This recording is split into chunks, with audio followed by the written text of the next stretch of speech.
Bro வெறும் 4 நாள் அரிசி வச்சு மட்டும் குக் பண்ணி காமிங்க. ஏகப்பட்ட கமெண்ட்ஸ் வந்து போய் டக்குன்னு முடிக்கிறோங்க. மக்களே பார்த்துக்கிட்டீங்கன்னா பருப்பில் தண்ணி இருக்குது.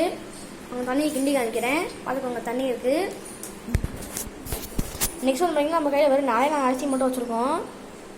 இப்போ இந்த அரிசியை பண்ண உள்ளே போட்டுக்கலாம். பார்த்திங்கன்னா அரிசி உள்ளே போட்டுட்டோம். இப்போ நம்ம அடுப்பு பற்ற வச்சிடலாம் மக்களே. இப்போ நம்ம பற்ற வச்சுக்கலாம். லைட்டர் இருக்குது. அதிலே பார்த்தீங்கன்னா அடுப்பு பற்ற வச்சுட்டோம்.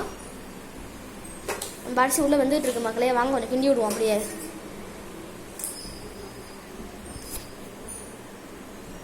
பார்த்துக்கோங்க, நல்லா வந்துட்டு இருக்கு. அதுக்கு முன்னாடி நம்ம சேனலில் சப்ஸ்கிரைப் பட்டன் இருக்குது, அதுக்கு மட்டும் கிளிக் பண்ணிவிட்டு எனக்கு ஒரு மோட்டிவேஷனாக இருக்கும். ஸோ மக்களே இப்போ 1/2 மணி நேரம் ஆயிடுச்சு. வாங்க அரிசியோட ரிசல்ட்டை பார்ப்போம். பார்த்துட்டிங்கன்னா பார்த்துக்கோங்க, சத்தம் கேட்குது உங்களுக்கு. நம்ம அரிசி வந்துருச்சு. வாங்க செக் பண்ணிடலாம். இப்போ நம்ம அரிசி இருக்குது கைஸ், பார்த்துக்கலாம் வாங்க. கைஸ் நம்ம அரிசி நல்லா வெந்திருக்குன்னு நினைக்கிறேன் கைஸ். பார்த்துக்கோங்க, அரிசி நல்லா வெந்துருச்சு. பார்த்துக்கோங்க, உள்ள நல்லா வந்துருச்சு அரிசி.